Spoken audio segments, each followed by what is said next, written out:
un ragazzo, come me l'hanno descritto, dal cuore d'oro. Tutti quanti mi continuano a parlare di un ragazzo sorridente, una persona piena, una personalità poliedrica, con tante passioni, e purtroppo è stato vittima proprio di una di queste sue passioni. Le tante passioni, la generosità, il suo altruismo al punto da voler trasformare l'impegno verso gli altri in un lavoro.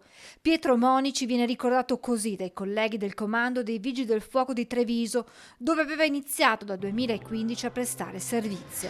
Ho prestato servizio nel comando di Treviso in modalità discontinua e che era in attesa della procedura di completamento della stabilizzazione per diventare vigile del fuoco a tempo indeterminato. Fino a qualche anno fa aveva operato a tempo determinato sia nella sede centrale di via Santa Barbara sia nei distaccamenti di Mota di Livenza e Conegliano, affiancando per periodi di una ventina di giorni colleghi permanenti, operando con loro a tutti gli effetti.